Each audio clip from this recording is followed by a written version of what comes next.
welcome to Turn the Page, the official podcast of the Syosset Public Library.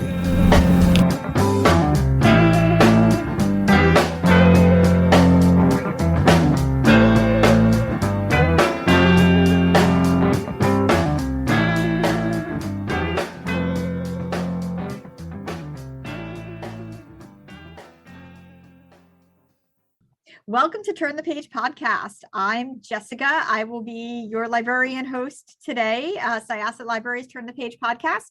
And our guest today is... My name's Sherry Thomas, and I write the Lady Sherlock historical mystery books, but I have also written books in several other different genres. I have written historical romance, one contemporary romance. I have written a YA fantasy trilogy.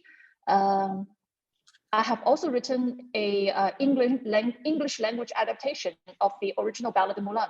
I just saw that. That was one of those things. I'd been doing my research on you beforehand, and for some reason that literally came up as I was getting ready for this interview. So that's very cool. And today we're going to talk about the sixth in the Lady Sherlock series. And I have to, oh my gosh, I have to say, so this is my first time reading Lady Sherlock. And I am going to have to go back and read all the others because it was a delicious read. I am a huge fan. You started with book 6. Okay, yeah, and you managed to get through it. Yes, I loved it. I loved it. I'm a huge fan of Sherlock Holmes. I'm a huge fan of gender swapped takes on different characters, and I really liked the book, and I loved how you wrote the characters, and it felt very Holmesian, and it was also managed to be very much its own thing, which is great because a lot of times I have found when different people try to adapt something like Sherlock Holmes, it's like it's difficult for it to be separated from the original. You know, they're trying to lean too much on it, but you managed to play in the sandbox and sort of make your own world that worked very, very well, both within the Holmesian spirit and within the romantic spirit, because this book is a little spicy. It didn't start out that way. I think many readers have been moaning for 5 years over how slow burn the romance was. So I was like, here, have something. I actually noticed that. I actually noticed that on Goodreads. There were several people who were like, oh, finally. And I was like, oh, okay, because I need to turn down the temperature in this room a little bit. Sweating a little bit. Yeah, it's that's my inner romance player coming out to play a little bit finally. But yeah, I feel like it hasn't been that difficult to like kind of, as you say, kind of stake out my own corner of it, because I changed so much of the premise. So Sherlock Holmes is a woman, and she's not just any woman, but the fallen woman who has to hide behind the moniker, the nom de guerre of Sherlock Holmes to make her living. And Mrs. Watson is a woman, just so I don't have to deal with what to do about them living in the same house. Right. Moriarty is still a man, though. However, this Moriarty. Miss Moriarty, I presume, because we still have to have somebody stand in for the patriarchy, I guess. Right, of course. But this book's about his daughter. So this book finds Charlotte. His daughter is quite something else. Yeah. Yeah, this book finds Charlotte, who is Sherlock Holmes, quote unquote, working for Moriarty in a way, because his daughter has become part of like an occult cult, for lack of a better phrase. That sounds funny, occult cult, but that's a cult with OCCULT and not A space CULT. And right, she's in an occult community. Let's just say exactly, yeah. Commune, yes. And Charlotte, being suspicious as to why Moriarty would hire her, also believes there's something to this story of this woman, Miss Moriarty, being sort of taken in by this mysterious cult. So I was going to ask you how this book is different from the successors, and you did mention that the romance is in fuller bloom in this one. Right, we've been Chat a building little up bit to about level 5. yeah, chat a little bit about just some more development and how this story sort of came to be. All right. So one of the, I think there are probably, I mean, you do occasionally meet a few, but I think there are probably very few people who enjoy Sherlock Holmes and its various adaptations who weren't kind of blown away when the BBC Sherlock first came out. Yeah. I don't watch every Sherlock Holmes adaptation, but I do think I like to keep up with, if I hear enough about something, I will get to it. And I think we probably watched it when it was like on the second season. That's when we look at the first season. And yeah, I thought it was like really, really wonderful. However, as the seasons went on, it didn't quite stay at the same level of, that fantasticness as it was in the first couple of seasons, although there still was a great episode in the third season. And I thought, as I watched it develop, I thought one of the mistakes that the series had made was that it dropped Moriarty far too quickly. Like, it basically, it offed Moriarty. I hope it is not a huge spoiler for anyone listening. I mean, you know that usually in adaptations of Sherlock Holmes, not all of them, however, maybe they haven't gotten there yet, usually there's going to be some sort of comeuppance for Moriarty Yeah, in exactly. the canon. Right. And but I felt that, they got rid of Moriarty too early. And since after Moriarty died, the show didn't have quite the same energy or the same kind of elan it had before.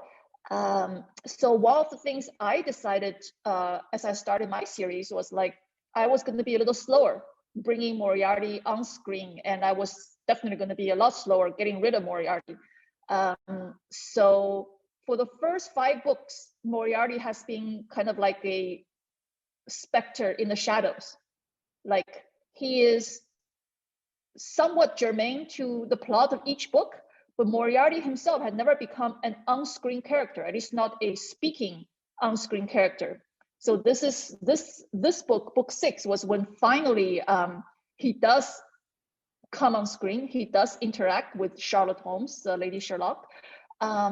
It just felt like it was about time. You can't keep him off screen much longer. And then I also thought, what would be interesting? Like why would Moriarty come to Sherlock Holmes? And I thought it would be really, really interesting if he actually came as a potential client. And if he actually presented Charlotte with the actual problem that he's having. And that was the basic premise I started with. And as I started the book, I really didn't know. I had no idea what was going on with his daughter. So you're a pantser. You write it, you let the story take you by the seat of your pants. I am what I call a structured pantser, in the sense that typically in a book, I know at which point stuff should happen. It's just that before I get there, I don't know what should happen. Like I said, okay. I like that, a structured. Yeah, somewhat pantser. Structured pants. Yeah. So as I write, I kind of leave room for these surprises and twists and turns. Like, okay, I may not know what it is, but the readers don't know what it is either. So let's just get everybody to Cornwall, where this community is. Let's just have a look around. Let's just interact with some other folks and who are also kind of like wondering where is, this Miss Moriarty, and let's see when and if she turns up. Right. Yeah, it was really just a great read and a great journey to go on. And I mean, anybody who's thinking about reading the Lady Sherlock series, you should. And Thank you.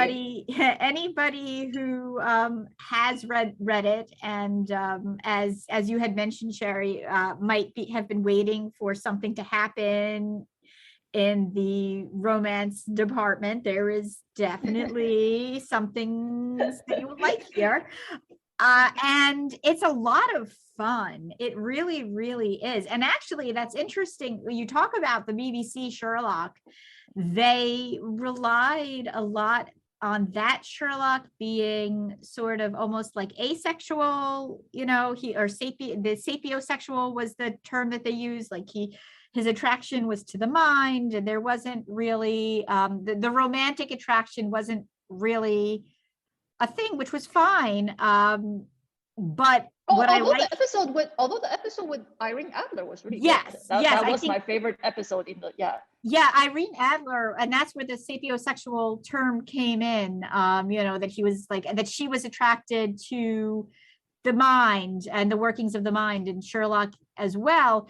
But I think like there was one episode where after Watson got married, it seemed like he was having something with Mary's maid of honor, but that turned out to be a ruse. And some of us were like, wait, what's happening? And then it's like, yeah, no, actually, this is part of his plan. But I love that Charlotte is moving in the world of this proper era and has to sort of behave in a certain way, but at the same time, you know, she's got romantic urges and she's going to act on them, but it has to be within the realm of this world and these constructs that sort of hold women back. I also want to add that I think Charlotte, herself kind of find her romantic urges rather odd. Yeah. I think she probably would not have minded if she didn't have them. I think she would have thought that she was the kind of person who wouldn't be given to them, but it happened, and so she's kind of dealing with it. And as she says in one of the earlier books, that she could not have her love interest for most of the time they've known each other, right, was kind of what made her human, was what kind, right, of like gave kind of like a human dimension to her existence, which was otherwise might have been too cerebral.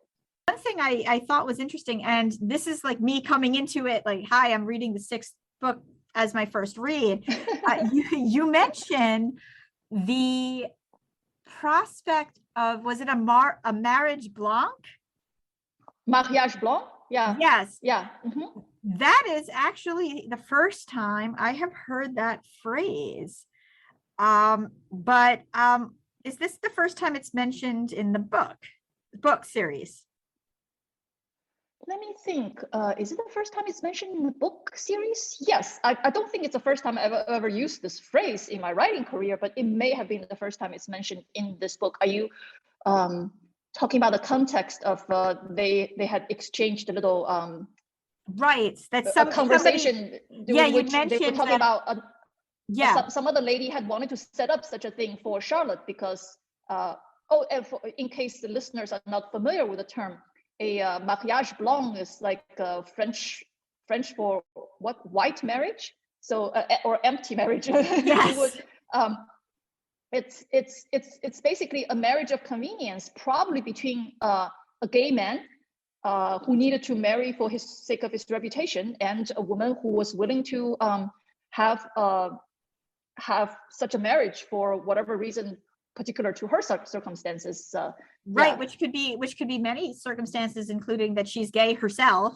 She's gay herself, or she just doesn't. Yeah, she's not interested in anything, or maybe she just wants some to other be man, independent. Or yeah, she wants to, like, this might be the means to as much independence and freedom as she could have, which I think, she's not a bad bargain if you were like. during those times, it might not be a bad bargain at all. Yeah. Where did you come across that term, because that was just so interesting to me. And I always wondered how often this occurred, because clearly, it's not like gay people just turned up out of nowhere and haven't existed throughout time, but they've always been among us. Yeah, obviously, the prospect of marrying somebody who you wanted to marry who was the same gender was not necessarily not something that you could always do. Yeah, please, just a little background on that. I actually don't remember when I first learned about this, because I do remember where's the book, the other book in my backlist in which I mentioned this word was this phrase, was a romance that was published in 2012. So I must have known this word for a long time, and just like it just came into use just now. But the thing is, there were lots of ways in which people led unconventional lives underneath the cover of respectability. I remember when I was writing romance, discussing this bit about Victorian society with somebody who probably knew a lot better than me, and she said, there were people who shacked up, who didn't get married and things like that. But romance is one of those genres that kind of conforms more to the patriarchy than most, because especially if you're in historical romance, then it was, in many eras in history, in many places, it was kind of difficult to conceive that a woman could have a sexually active relationship that end happily without, marriage being in the bargain. So, right. So it was right. like it was very very like a heteronormative genre for a long time. But yes, like when I discussed with her, that's what she said, and I would think sometimes like, what about all these people? Like I don't know if I have to write a romance about them, and I'm not sure how to. But in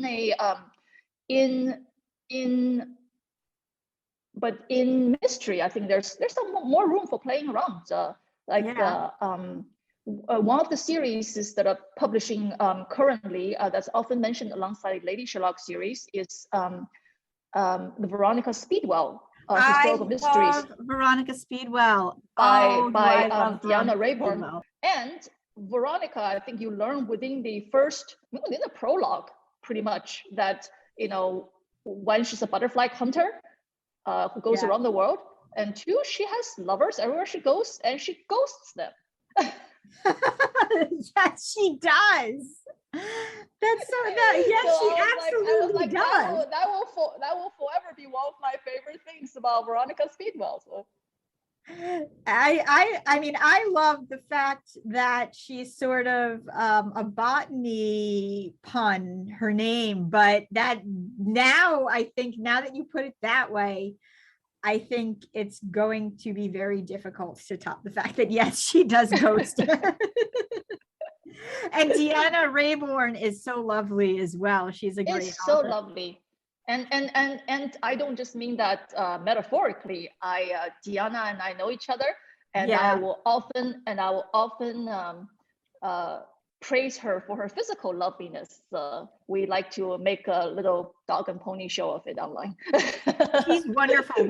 We've had her both for virtual programming and on Turn the Page. So big fan.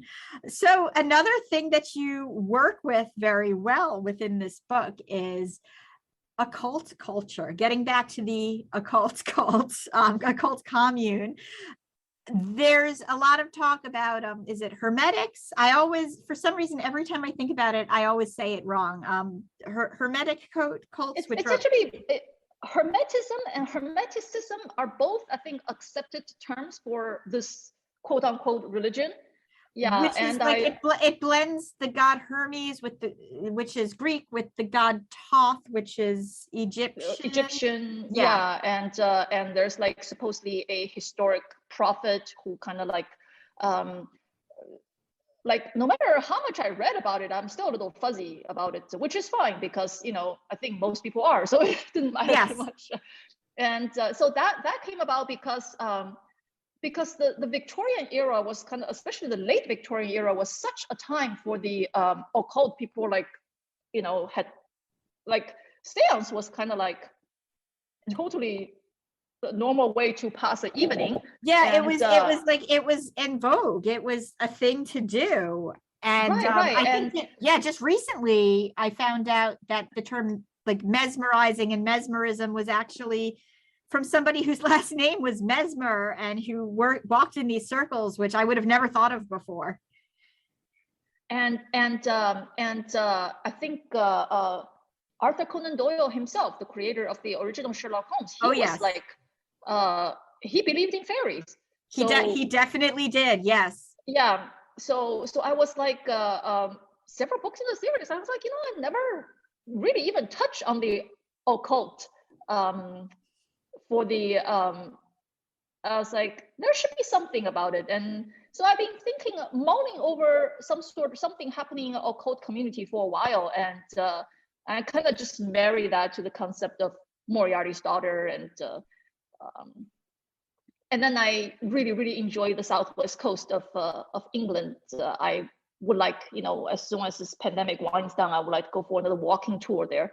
And so that's like an incentive to set a book there and to travel to vicariously. A little armchair traveling. Did you write the whole book during the pandemic? Yes, I did. Let's see. Pandemic started beginning of 2020, right? It did. So I started writing this book in the second half of 2020. Yeah. So this book was wholly written during the pandemic.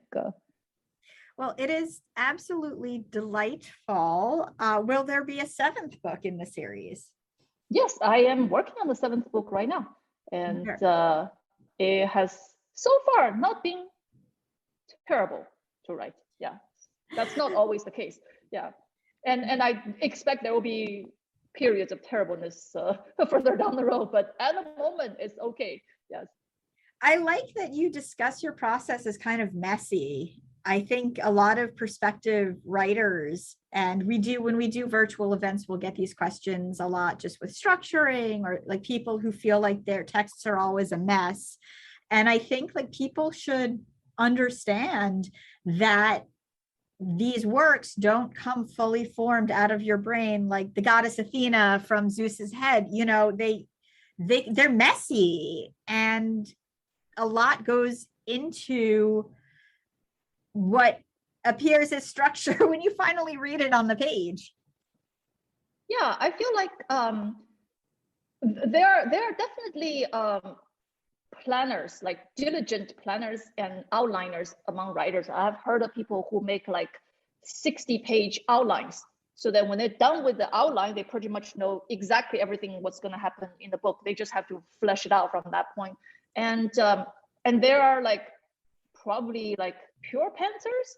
I think I was probably a pure pantser once upon a time, but I have learned to learn something about the story structure. So now I pants more smoothly, I guess. Would be the term for it. You iron your pants. I iron my pants. That's right. Before I set out, and I like and I trim the broom too before I get on it and ride off into the mist. But the thing I always like to describe writing as is it's not like we're chiseling in stone. It's not like we're trying to we're given a big block of marble and one wrong move and your Venus de Milo will forever be missing an arm. It's not like that. We're much more like working in pottery. Yeah. If you don't like how it turned out, just squash it back down into a clump and start over. Yeah. This has been a pleasure. Sherry Thomas, thank you so much for chatting on Turn the Page. I think, like I said, I came into this as a newbie, Lady Sherlock newbie, and I loved it. And now I have to go back and read every other Lady Sherlock book, as well as some of your other books, because you're such a good writer, and it's just such a joy to read. And I do hope you will come back and join us again in the future. It's been a pleasure for me too. Thank you very much for having me on. And yes, I look forward to coming back someday to this podcast.